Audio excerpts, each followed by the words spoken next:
आधीपेक्षा हे अजून थोडं घट्ट झालेलं आहे, त्यामुळे पोळी लाटणे इतपत हे आपल्याला थोडं सैल करून घ्यायचं आहे।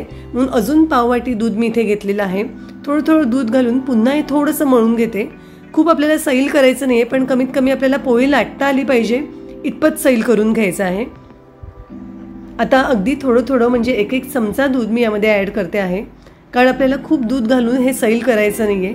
आत्तापर्यंत पाववाटीमधलं 2 चमचे दूध यामध्ये मी घातलेलं आहे। तर इथे मी हे पीठ भिजवून घेतलेलं आहे, घट्टच पीठ आहे। फक्त आपल्याला व्यवस्थित पोळी लाटता येईल इतपत सैलसर करून घेतलेलं आहे। या दुधामधलं 2 चमचे दूध मी इथे वापरलेलं आहे। एकूण आत्तापर्यंत सुरुवातीला अर्धा वाटी, नंतर पाव वाटी आणि अजून 2 चमचे म्हणजे पाऊण वाटी आणि 2 चमचे इतकं दूध आपण इथे वापरलेलं आहे। आता यातला एक मोठा गोळा काढून घेते। आता याची आपण एक मोठी पोळी लाटून घेऊया। शंकरपाळे लाटताना सुद्धा आपण एक वेगळी ट्रिक वापरणार आहोत, ज्यामुळे शंकरपाळ्यांना मस्त लेयर्स येतात। सुरुवातीला याची एक मोठी पोळी लाटून घेऊया। यामध्ये तूप आहे, गूळ आहे, त्यामुळे याला लाटताना अशा थोड्याशा कडेला भेगा पडतातच। दिवाळीच्या पदार्थांमध्ये एकदम कुरकुरीत खुसखुशीत होणारी बिना भाजणीची चकलीची रेसिपी आपल्या चॅनलवर आहे, त्याची लिंक तुम्हाला डिस्क्रिप्शन बॉक्समध्ये देते, जरूर चेक करा। चकल्या अगदी मस्त होतात। तर इथे आपली थोडी मोठी पोळी लाटून झालेली आहे। शंकरपाळ्यांना छान लेयर्स येण्यासाठी या पोळीला अशा आपण घड्या घालून घेऊया आणि परत एकदा याची पोळी लाटून घेऊया। अशा घड्या घातल्यामुळे शंकरपाळ्यांना मस्त लेयर्स येतात।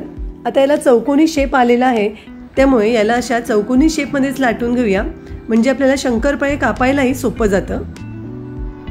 आता याची आपल्याला थोडी जाडसरच पोळी लाटून घ्यायची आहे, खूप पातळ लाटायची नाही। पातळ पोळी लाटली तर शंकरपाळे कडक होतात, खुसखुशीत होत नाहीत। तर याची मी अशी थोडी मोठी पोळी लाटून घेतलेली आहे। याला थोडा चौकोनी शेप आलेला आहे, त्यामुळे याच्या मी कडा काढत नाहीये, अगदीच ओबडधोबड असलेल्या कडा नंतर काढून घेईन।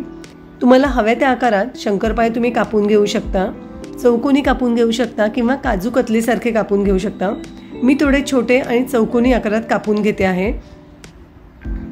आता या ज्या अगदीच ओबडधोबड आलेल्या कडा आहेत त्या काढून घेते आणि आपल्या उरलेल्या पिठामध्ये मिसळते।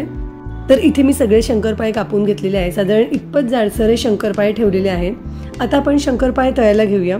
शंकरपाळे तेलात टाकताना तेल चांगलं गरम असलं पाहिजे, तेल कमी गरम असेल तर शंकरपाळे तेलात विरघळतात। एका वेळेला खूप जास्त शंकरपाळे तेलात टाकायचे नाही, नाहीतर मग तेलाचं टेम्परेचर कमी होतं आणि मग शंकरपाळे वितळतात। शंकरपाळे तळताना मात्र गॅसची फ्लेम अगदी लो ठेवायची, कारण हे गुळाचे शंकरपाळे आहेत, त्यामुळे लगेच लाल होतात। थोडेसे शंकरपाळे कडक झाले की असे सतत हलवत राहायचे, म्हणजे सगळ्या शंकरपाळ्यांना सारखा रंग येतो। साधारण असा रंग आला आणि इतपत शंकरपाळे तळले गेले की काढून घ्यायचे। तेल बरंच गरम असतं, त्यामुळे बाहेर काढल्यावरही शंकरपाळ्याची कुकिंग प्रोसेस चालू असते आणि त्यामुळे रंग अजून लालसर होतो आणि साखरेच्या शंकरपाळ्यापेक्षा याचा रंग थोडा जास्तच लाल असतो। तर इथे आपले सगळे शंकरपाळे तळून झालेले आहेत। आपण केलेल्या प्रमाणामध्ये साधारण पाऊण किलो शंकरपाळे होतात। थोडे शंकरपाळे खाल्ले गेले म्हणून इथे 721 ग्रॅम दाखवत आहे। सगळे शंकरपाळे एकदम सारख्या रंगावर तळले जातात, चवीला खूपच छान लागतात, एकदम खुसखुशीत शंकरपाळे होतात। तुम्हाला एक शंकरपाळे मी तोडून दाखवते, तर तुमच्या लक्षात आलंच असेल शंकरपाळे किती खुसखुशीत